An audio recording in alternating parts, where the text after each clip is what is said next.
Is my volume good? Hello, everyone, and welcome back to Health Mastery for Leaders. I'm so grateful to have you here today.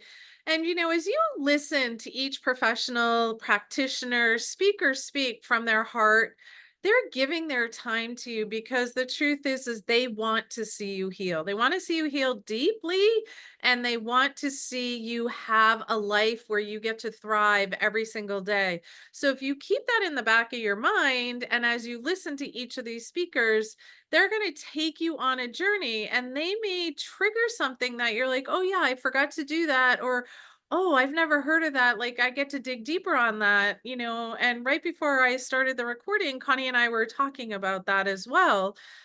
So just keep an open mind, get your notebook out. We're going to do a deep dive today.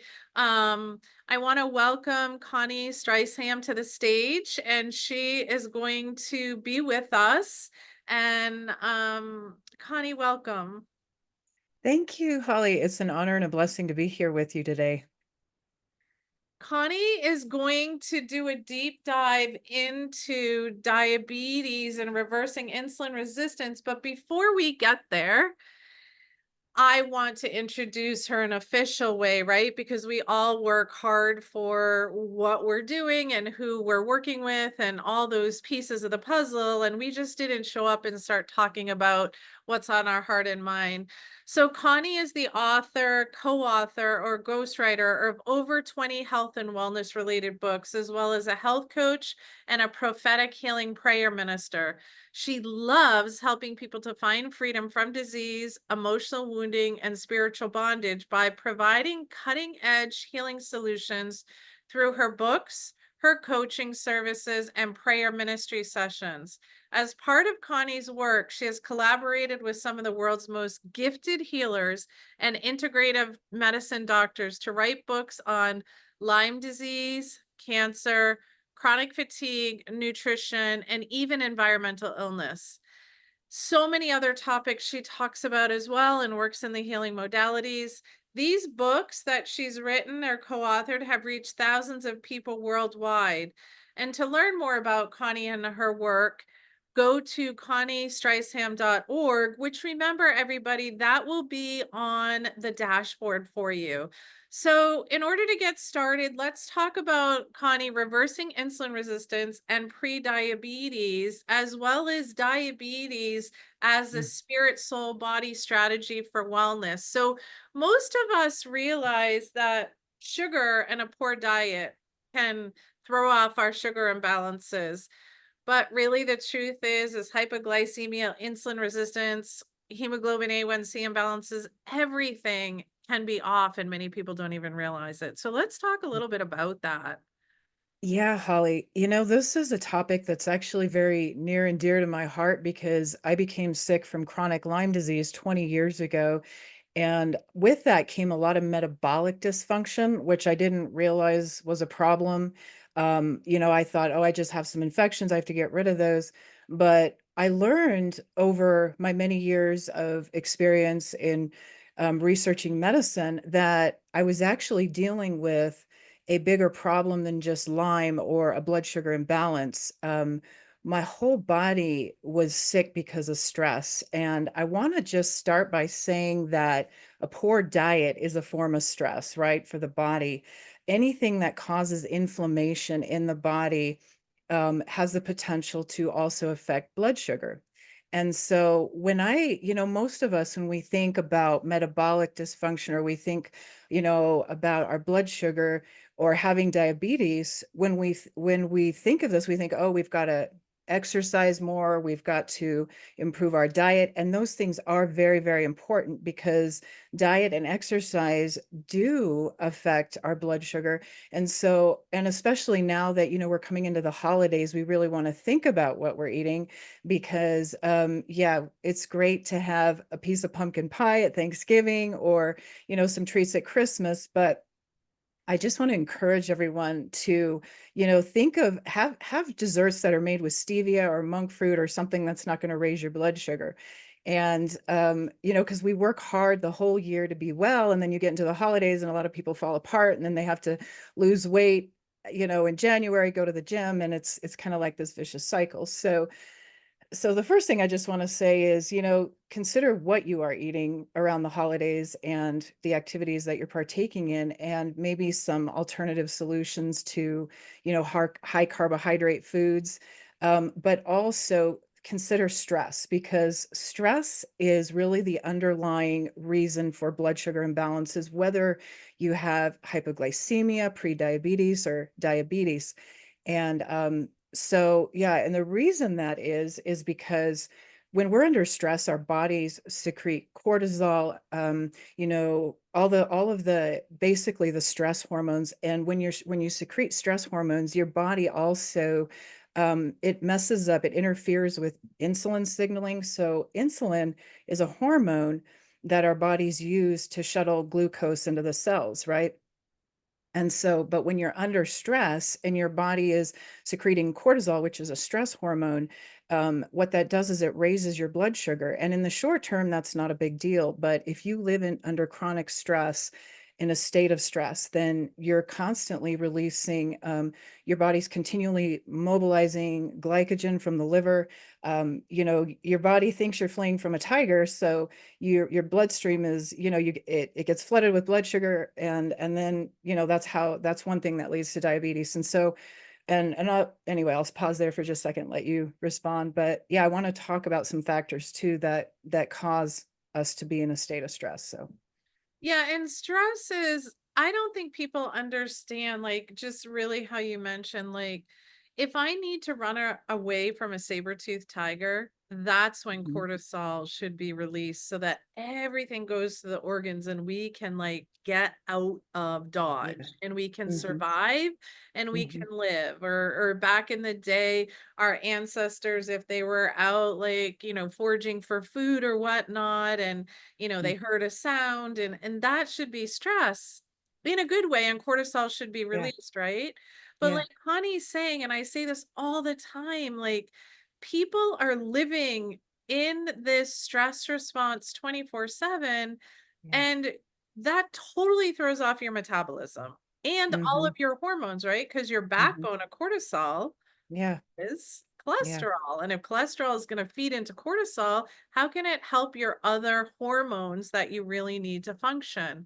So go ahead and take it a step further. Like, what would be some of the signs and symptoms one would begin to feel as you unpack this messaging? Yeah, sure. So, you have a blood sugar imbalance if you have to eat frequently, like every 4 hours, or you get tired, you get grumpy, you get irritable, you get shaky. People with blood sugar imbalances, and that's a lot of us, by the way. I want to say like a huge percentage of the US population is insulin resistant and has hypoglycemia, prediabetes, diabetes. And so yeah, the stress is one of the things.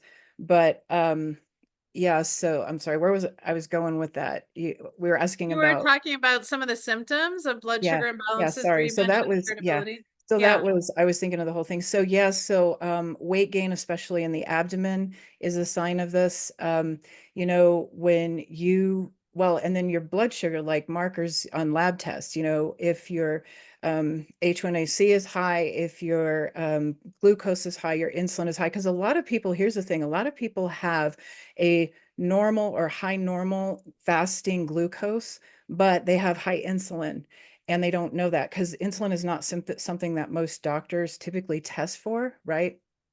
And so, but testing your fasting insulin and your insulin after you eat can be an important thing to do, because even if your blood sugar is normal, all that means is that your pancreas is still keeping up with, like it's still secreting enough insulin to get the sugar into the cells. But the problem is that if your insulin is high, it's working really, really hard to basically get glucose into the cells. But you can have normal blood sugar and still be insulin resistant. And so that's one thing that I think everyone should measure. And because you can do a glucose test, and whether it's after you eat or even in the morning when you do a fasting glucose, both of those numbers can be normal again, but you may have high insulin, which means your body is struggling, your pancreas is struggling to, or not your pancreas, but your body's struggling to get enough insulin or enough glucose into the cells. So that's one thing. But fatigue can be a sign of also, inefficient blood sugar regulation, because if your body's not getting glucose into the cells, you're going to be tired. Brain fog can be another sign. Excessive thirst, that's a big one. But yeah, there are a lot of different signs and symptoms of blood sugar dysregulation, and those are some of the most common ones, I think. And I truly believe, and you can talk into this as well, I truly believe the body can become ill or not well and diagnosed with all sorts of chronic conditions Hmm. just off of the face of insulin resistance, blood sugar imbalances, Yeah. because remember for those listening, like your sugar has to be balanced in your body for it to be alive. So Mhm. when sugar goes up to the cell and it's like, hey, like muscle, do you need any more sugar? No, I'm all set. And it moves its way around and everybody's all set. Then what does it store? It stores it as fat, Yeah. right? And Yeah. it holds on because your sugar has to go somewhere. And that's a slippery slope. So if you can talk a little bit into how insulin resistance, inflammation, and stress can end up with like chronic disease that we're dealing Yeah. with. Yeah. Holly, the thing that's interesting is I think most diseases can be tied to stress, and blood sugar imbalances is one of the first manifestations of, the disease processes that lead to things like diabetes, cardiovascular disease, autoimmunity, lots of different things. And most of us, we look at our bellies or the excess fat we have and we think, oh, I need to get on a diet, I need to exercise more. And that may be true, but maybe the big thing for you is really the stress. And so I want to just talk a little bit about that whole thing, what I mean by stress. So most of us think of emotional stress, right? Or maybe lifestyle stress. And I think around the holidays, it's really important to consider, especially lifestyle stress, because a lot of us tend to put too much on our plates around the holidays. We rush around, and if you have a type A personality anyway, when you're going shopping for, people's Christmas gifts or whatever, and you've got 10,000 things going on, that also causes your body to secrete more cortisol, hence perpetuating that whole cortisol insulin cycle. And so I first just want to say learning to live out of a state of peace, out of a peaceful mindset, pacing yourself, not putting too much on your plate I think are really important things to do. And not just around the holidays, maybe especially around the holidays, but all year round, because as a way of life, if we are doing too much, rushing, or just feeling stressed, we're going to be continually secreting those stress hormones that then cause our bodies to mobilize blood sugar, raise our blood sugar, and then kind of perpetuating that cycle. And the other thing that happens, Holly, as you well know, is when somebody's blood sugar levels go up, like there's also, when you have high cortisol, you also have high inflammation. And inflammation is a factor that also affects our cellular ability to absorb glucose. And so, what causes inflammation? Emotional stress does, lifestyle stress, but also infections and toxins. And as you know, there's also a lot of toxicity in our environment. So, I think removing every stress on the body, whether it's an infection, a toxin, or an emotional lifestyle stressor, all of that is really important for balancing the blood sugar, helping us to lose weight. And in fact, I talk about some different ways in which we can calm our limbic system. And so the limbic system is an automatic part of our brain that is also has an influence upon the other systems of our body, right? So our nervous system, our immune system, our detox pathways are all affected by our limbic system. And so the limbic system is what is responsible for putting our body into a state of either sympathetic dominance or parasympathetic dominance, meaning, it plays a big role in whether we're living out of a state of calm or a state of fight or flight. And so one thing we want to do I think, to help balance our blood sugars to first balance our stress and or balance out the stress hormones. And one way to do that is by learning to calm the limbic system. And there are a lot of strategies for this. I personally like brain retraining. And I actually wrote a book based on this called, I'll just show you guys real quick, called Guard the Mind, Mend the Body. And this is about how to harness the power of God's spirit and brain retraining, along with lifestyle and medical tools to heal our physical bodies. Because I received a revelation some years ago as I was going through my own healing journey that we are spirit, soul, body beings. And when we work at the higher two levels of who we are, or the two parts of who we are, which is our spirit and our soul, we can receive a greater healing in our physical bodies. And so, one of the ways that we can do that is by connecting with the Spirit of God and doing brain retraining practices, by also harnessing tools in the supernatural realm, which I talk about in the book. I won't go into that here, but just when we utilize those tools to calm our limbic system, then that also brings balance to our physical bodies. So I hope that makes sense. I didn't get too much into the weeds there with that, but No, it's all good, and I think people get to remember and remind themselves. I don't honestly believe from seeing patients, like, every day, like, I'm at my clinic right now, um, patients don't see the gap where their stress is. They Mhm. don't see it, and, we have been taught, that we have to do all these things and keep up with all these processes and all these lifestyle things instead of stopping and listening to your inner being. We are human beings, we're not human doers. So, like what Connie is talking about is like live in the vibration of who your soul is and who you are as an individual, and don't necessarily live just to the environment that you're living in. Is that correct? Yeah, absolutely. And it's like sometimes we can't control stressful circumstances in our lives, but we can change how we respond to them. And that's really important. And just to illustrate, I was a caregiver for my late husband who passed in 2020. And in that year before his passing, I was writing medical books at his bedside in the hospital.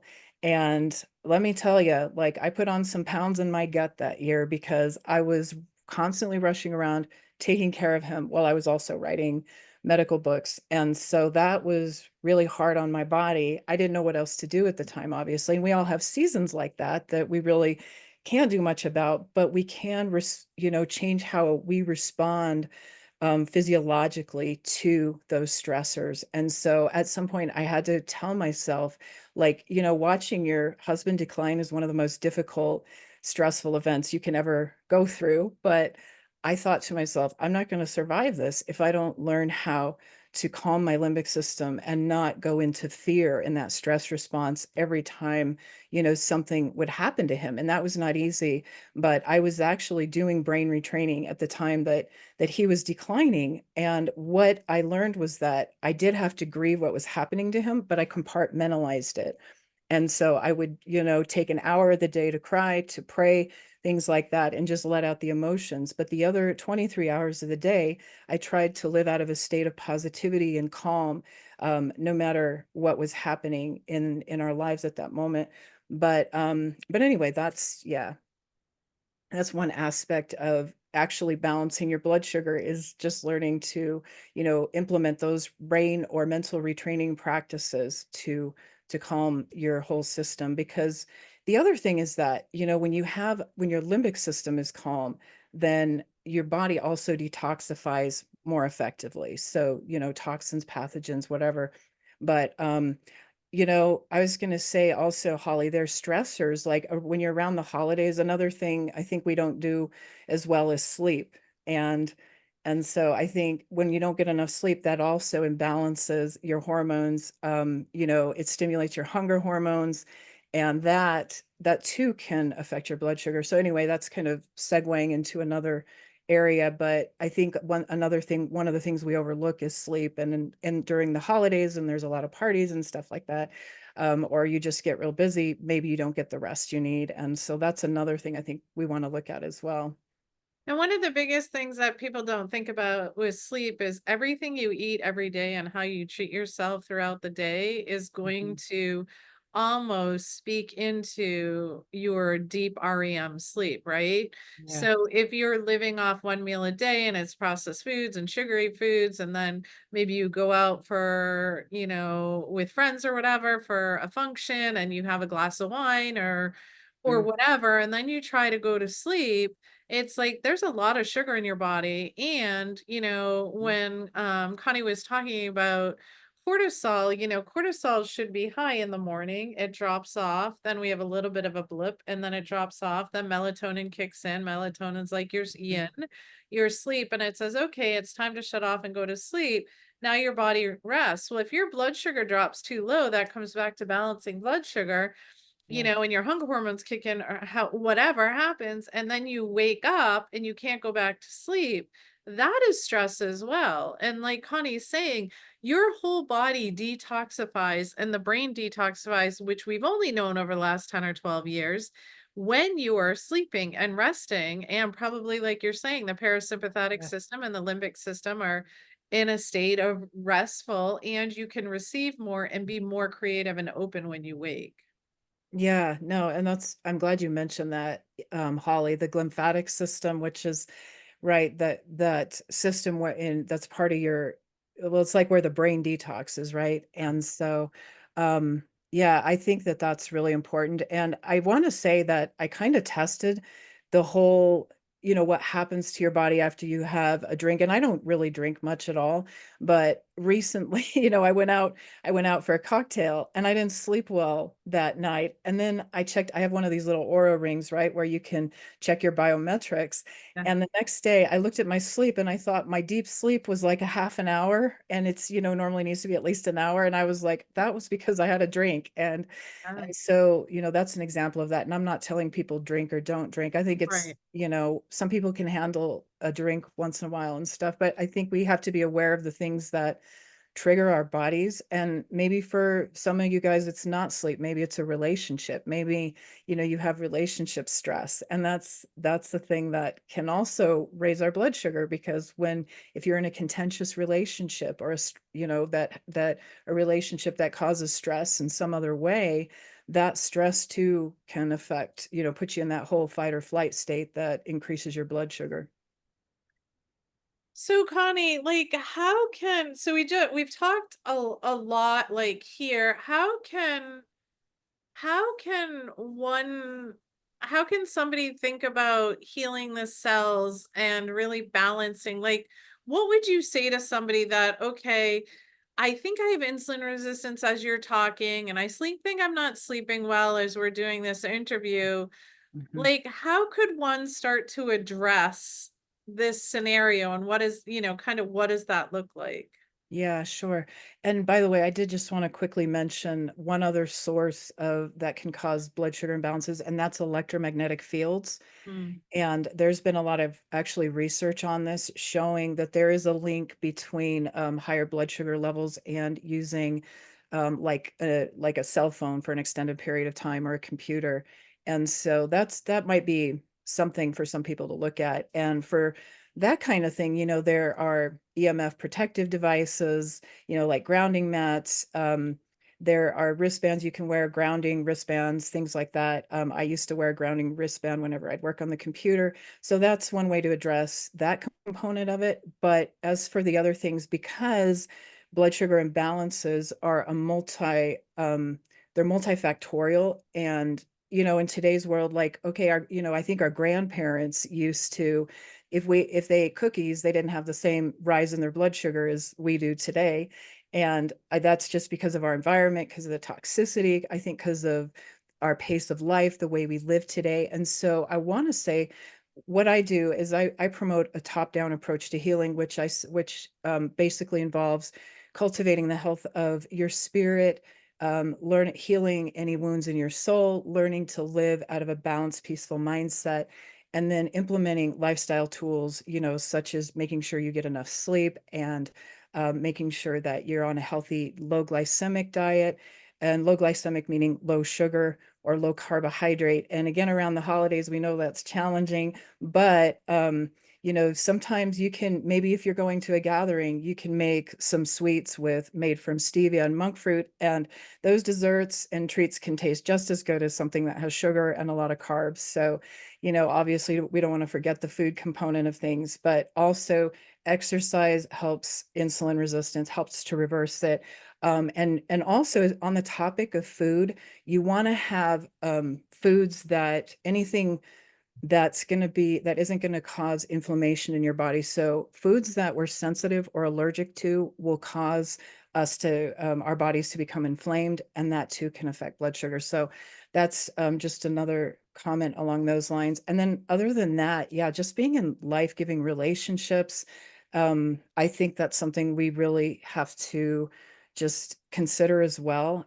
Also our relationship with God or the creator, being connected, right, to the source of all life and peace. At least, that's what I've discovered. And so I actually created a course too called A Top-Down Approach to Healing, in which I talk about how to be healed from the top down, your spirit, your soul, and your body.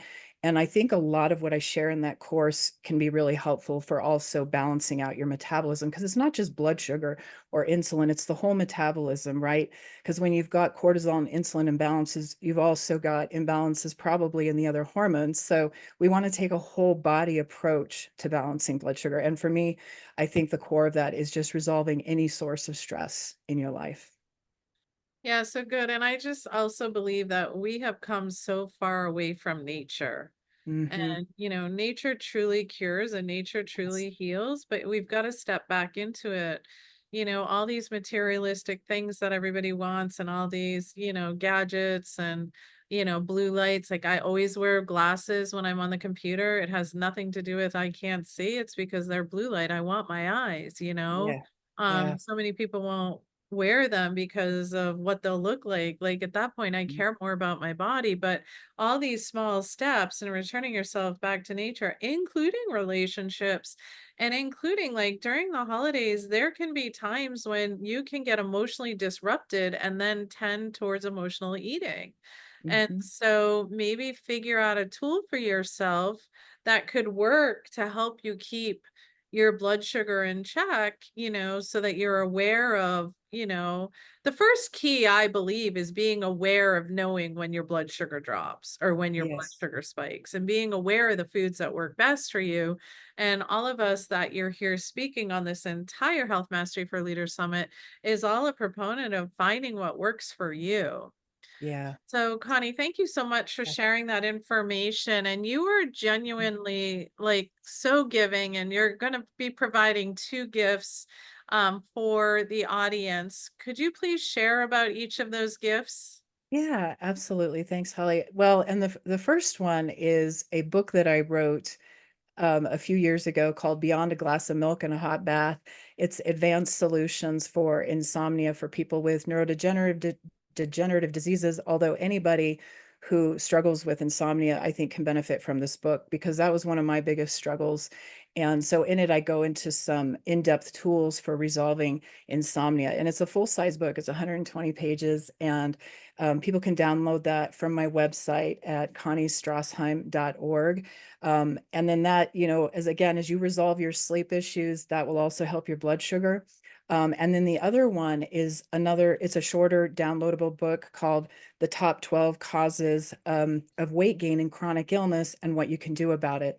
Because weight gain isn't just about diet, that's part of it, but there are other reasons why a lot of us are battling weight gain. And so that book people can also just download from my website. So if you go to my website, this gift, the second gift, there'll be a pop-up where you guys can put in just your email, and then you can get the book. And then if you just scroll down the main page, you can also download the sleep book. So if anyone has any questions as well, you can send me an email at connie9824@gmail.com. So And remember, everybody in the audience, I keep reminding so you don't forget, like these speakers have been giving their time to you. They've been showing up for you, talking to you about subjects because they truly want to see you heal. And so all of these downloads and websites are actually on the speaker dashboard. So if you're like, oh my gosh, I got to write this down, and the speaker, don't stress out. Again, we're not here to stress you. Just head on over to your speaker dashboard. It's been linked to all your emails. All the speakers will be there, and you can just find the picture of the speaker and the name of the speaker and listen to their interview again. And you can also download their, in this case, their free gift Connie's given us too. So, is there anything else you'd like to share before we close? Yeah, I just want to tell everyone that there is hope. You know, if you are battling prediabetes, hypoglycemia, or diabetes, or you just are battling some other health issue, there are there is healing. There's healing in medicine. There's healing within you, and there's a lot. I think we underestimate sometimes what we can do for ourselves, just on our own. And I want to encourage everyone, maybe, check out my new book, Guard the Mind, Mend the Body, or some of the resources on my website, because in those, I talk about a lot of what I've learned about how to be healed over the last 20 years. I mean, my research has been spanned over the last 20 years. So I just want to encourage anyone who needs some help to check it out. And yeah, and there's lots of tools out there. So, be encouraged. So good. And that's one of the reasons why I put on these summits as well, so that you hear everybody is working with individuals and healing them. And so there is all different options in medicine. Maybe it needs to be spiritual, maybe it's physical, mental, maybe it's emotional, happened in childhood. Whatever those reasons are, there is help and there is support. If you step outside of your box, don't be fearful and hold on to what's going on inside. The more open you can be with the practitioners, the deeper we can heal. And I always say that to patients. So Connie, thank you so much for the work that you're doing in the world and all the books that you have written, and, stepping into, healing chronic fatigue on all levels, diabetes, prediabetes, I'm sure fibromyalgia comes in there, all Mhm. those catch-all diagnoses. I appreciate you, and remember, all of you, that it's just a label they're giving you, and I truly Yeah. believe that. It doesn't mean that you need to carry it the rest of your life, and like Connie said, there is hope. So thank you so much. Thank you, Holly. It was an honor and blessing to be here, and I hope this helps you guys. Again, if anyone has any questions, you can send me a message at connie9824@gmail.com or through my website, conniestrassheim.org.